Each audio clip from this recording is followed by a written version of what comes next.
I want to start by speaking directly to the part of you that feels deeply frustrated, the part that has tried everything. You have meditated, you have visualized, you have written down your goals, you have tried with all your might to vibe high and think positive, and yet you continue to feel stagnant, a fog that makes it unclear what your purpose is. Worse still, there seems to be an invisible force, an undercurrent that is pulling you in the opposite direction, a constant act of self-sabotage that undoes all your conscious effort. It feels like you are fighting against and the most exhausting part is that you are losing this fight. What if I told you that all this fighting is happening because you are looking in the wrong place? Modern spirituality has taught us to seek power in light, in positivity, in elevation. But the great teacher of the soul, Carl Jung, has revealed to us a counterintuitive and much more powerful secret. He taught us that the strength you need to manifest your true purpose is not in your light. It is locked away in your shadow. In Jung's own words,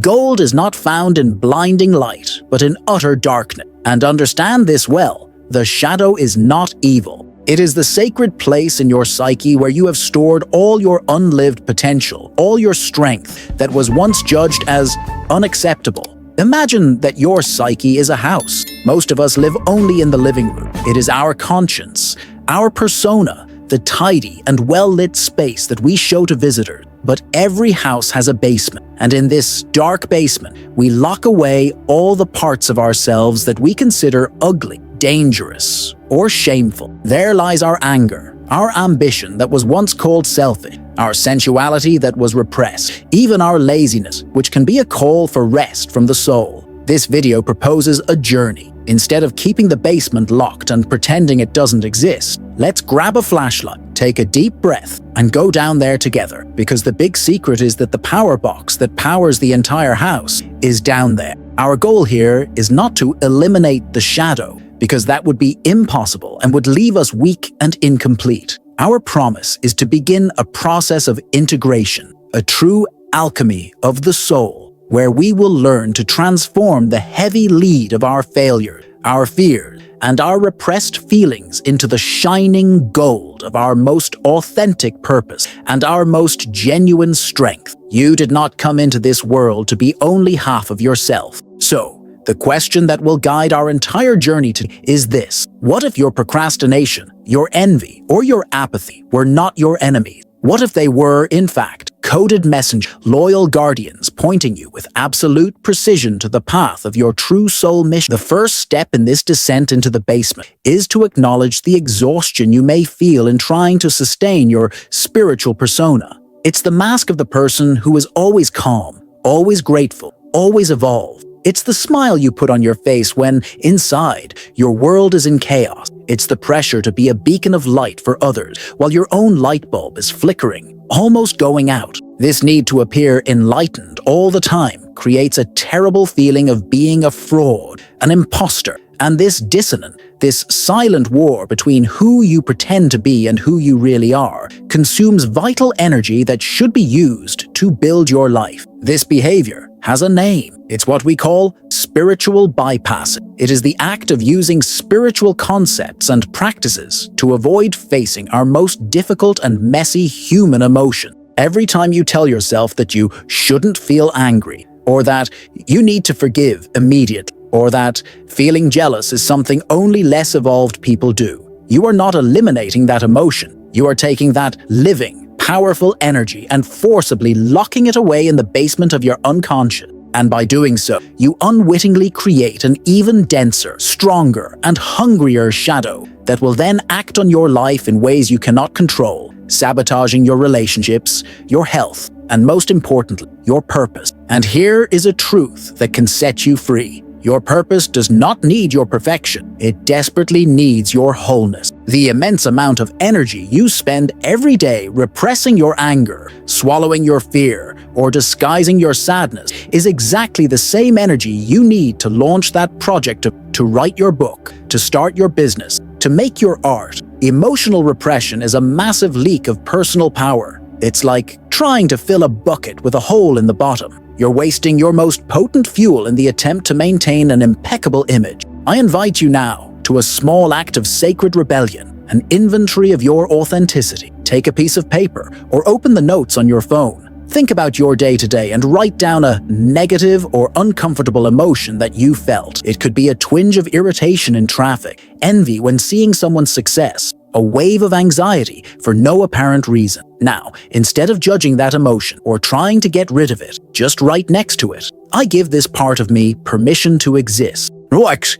Take a deep breath as you read this sentence. This simple act of conscious recognition, of ceasing fire, is the first step to stopping the power leak and beginning the process of integration. Trying to manifest a grand purpose, which requires courage and strength, using only your light and your positivity, is like a rocket trying to take off using only oxygen but ignoring the fuel. Your light, your consciousness, is the oxygen that directs the burning. But your shadow, with all its density and intensity, is the powerful and indispensable fuel. Without it, you simply won't get off the ground. Now that we have gone down to the basement, we can begin to understand the origin of that invisible pain of emotional triggers. These are those reactions that seem to come out of nowhere, but that take over our entire being. A disproportionate anger when someone acts in a certain way. A deep irritation with a specific type of person, a disturbance that takes us out of our center and leaves us confused, wondering, why does this affect me so much? These triggers are not random. They are direct messages from your unconscious, echoes that come from the basement of your soul. In depth psychology, we learn to differentiate the types of shadow we project onto others. That which irritates us viscerally in another person, that behavior that drives us crazy, is often a trait of our dark shadow that we do not admit to ourselves. But there is another side, a side even more important for our purpose. What we intensely admire in someone, or even what causes us a pang of envy, is the reflection of our golden shadow. It is our own magnificent potential, our unlived courage, our repressed creativity, our brilliance that we ourselves lock away in the basement out of fear, or because we feel unworthy. And herein lies one of the most precious keys to unlocking your purpose. Your envy is not a character flaw. It is a compass of your soul. That person you envy, whether for their freedom, their courage, their discipline, or their success, is simply manifesting an archetype, an energy that your deepest self also desperately wants to express. Instead of repressing envy with guilt and shame, the invitation is to investigate it with the curiosity of a soul detective. Your envy is a treasure map that shows you exactly where your gold is buried. To begin reading this map, we can follow a path of 3 simple steps. First, in a moment of honesty, identify a person who causes you this mixture of admiration and envy. Allow yourself to think about them without judgment. Then, try to isolate the exact quality that this person expresses that moves you the most. Is it their courage? Is it their freedom of expression? Is it their discipline to build something? Be specific. And finally, with this quality in mind, ask yourself the most important question. What would be the smallest possible, safest step that I could take today to begin to embody just 1% of this same quality in my own life? Think of your shadow as a messenger that does not speak your language. It cannot clearly tell you what it wants, so it communicates through symbols, emotions, and projections onto the people around you. Your anger triggers are its cries to draw your attention to a wound, and your envy is her way of pointing to a portrait, a photograph of who you too can become, whispering, "Look, that's in you too." Let's bring that strength home. Now that we have recognized the messengers, we need to learn to understand their language, which is the language of pure emotion. This is where many of us get stuck. We feel the overwhelming fear of failure, the dread of criticism from others, and we freeze. Or we feel the hot wave of anger and frustration, an energy that seems to only want to destroy, without building anything at all.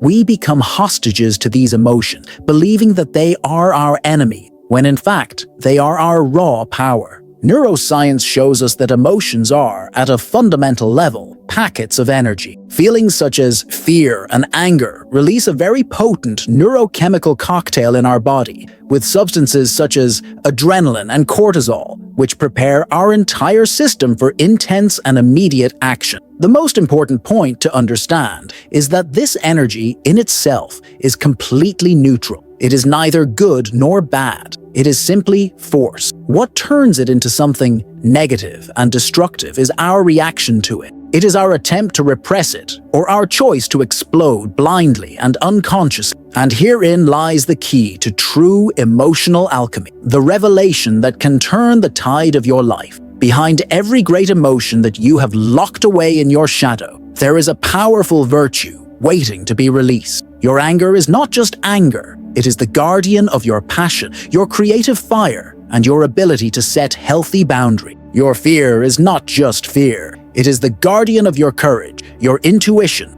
and your ability to prepare wisely. Your laziness may not be a flaw, it may be the guardian of your need for rest, introspection, and a rhythm of life more aligned with your soul. Your purpose desperately needs these virtues. To begin practicing this alchemy, we can adopt a simple change in the question we ask ourselves. When you feel one of these dark emotions rising up from your inner cellar, instead of asking yourself in despair, "Why am I feeling this again?" take a deep breath and, with the curiosity of an alchemist, ask, "What can this energy be used for? What is its purpose? If this anger I feel were fuel, what engine in my life could it start right now? If this fear that paralyzes me were a wise counselor, what real danger would it be protecting me from so that I can better prepare for my journey?" Think of your shadow energy as a wild and powerful river that flows within you. Trying to repress it, to build a fragile dam of positive thinking, will only increase the pressure of the water, until one day it all bursts in a chaotic flood that destroys your inner landscape. Integration, alchemy, is learning to build a hydroelectric power plant in this river. It is learning to dig channel, to direct this immense power, not to destroy it, but to use it consciously to illuminate your home, your life, and your purpose. And this repression, this internal civil war, doesn't just happen in your mind or emotion. Your body is the battlefield. This is where we feel the literal weight of carrying a heavy, neglected shadow. It's that chronic fatigue that no doctor can explain. It's those body aches that shift around but never completely disappear. It's the constant feeling that your body is fighting you, resisting your plan, as if it had a will of its own. And the truth is, it does. It's desperately trying to tell you something. Cutting-edge science, through epigenetics, shows us how this happens. Think of the constant conflict between your persona, the mask you wear to the world, and your shadow, your repressed truths. This conflict keeps your body in a state of chronic stress, a low-intensity fight-or-flight alert that never turns off. And this chemical environment, this bath of stress hormone, sends very clear signals to each of your trillions of cells. Signals that say, danger. And in danger mode, your cells turn off the gene for growth, immunity, vitality, and creativity, and turn on the genes for protection and defense. This leads us to a startling and liberating conclusion. Being authentic is not a luxury. It is not an option. It is a biological necessity for the manifestation of your purpose. The moment you begin to integrate your shadow, the moment you stop fighting with yourself, the internal conflict ceases. Your nervous system finally calms down. The chemical signal reaching your cells changes from threat to safety and coherence. And only then does your body receive the permission, the energy, and the genetic instruction to finally stop just surviving and start thriving, building, and actively supporting your soul's mission. To accelerate this biological integration, we can use the body as our greatest ally. When you are alone, I invite you to a shadow dance. Put on some music that evokes the emotion you tend to repress the most. It could be anger, sadness, or fear. Then, in that safe space, simply allow your body to move as that emotion would move if it were untethered, without judgment, without choreography. Give it a form, a gesture, a breath. The goal here is to take the shadow out of the abstract plane of your head and allow its energy to be processed, metabolized, and integrated by the wisdom of your body. Think of your unconscious as the genetic programmer that writes the software of your life. If the source code is full of conflicting and contradictory orders, such as be good and perfect, but at the same time, feel this anger and envy, the operating system, which is your body, slows down, crashes, and becomes full of errors.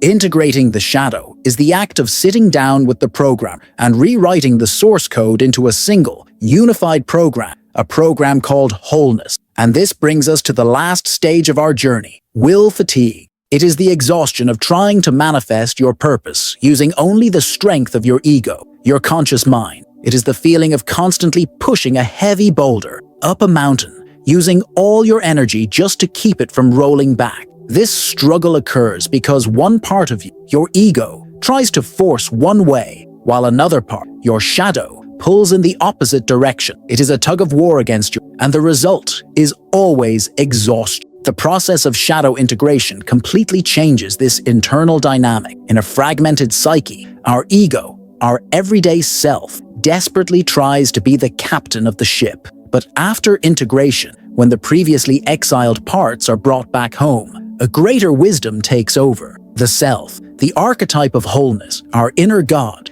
takes the helm of the ship, and the ego is not destroyed. It assumes its rightful and noble role, that of being the first mate, the competent and loyal executor of orders that come from a much deeper wisdom. And here is the final and most liberating revelation of this entire journey. You do not find your purpose. It emerges from you when you become whole. Purpose is not a goal to be chased and achieved by force of will. It is the natural, spontaneous, and almost effortless expression of your unified psyche. Synchronicities become the norm, not the exception, because the universe no longer encounters resistance within you. The path opens before you because you have stopped walking in opposite direction. To allow this emergence, the final practice is that of the fertile void. Instead of filling every second of your day with to-do lists and worries about what to do, the invitation is for you to schedule sacred time for not doing. Just sit in silence for a few minutes with no intention other than to listen. And in that silence, you can plant a question in the soil of your soul.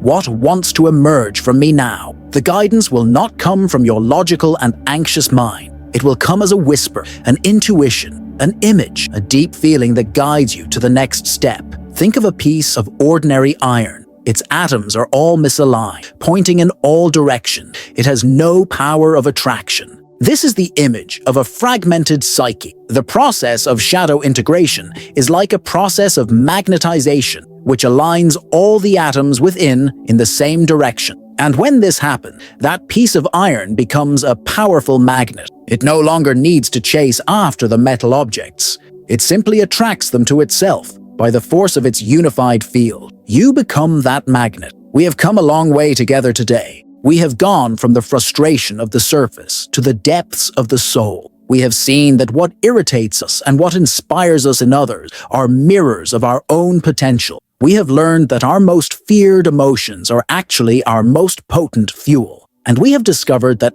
our bodies yearn for our authenticity. We have moved from fighting ourselves to the possibility of a sacred alliance with the totality of our being. In the end, Carl Jung's great secret that no one tells you is not a technique or a manifestation. It is a profound and transformative existential truth. Your greatest light does not come from denial, but from the courageous acceptance of your greatest darkness. Shadow work is not a preliminary step to finding your purpose. It is the path to purpose itself. As Jung himself taught us, a tree can only grow and reach the beauty of the heaven to the exact extent that it is willing to sink its roots deep into the darkness of the earth. The higher a tree wants to reach, the deeper it must sink its roots into the unknown, the damp, the dark. Your branches and your roots are a reflection of each other. You are that tree.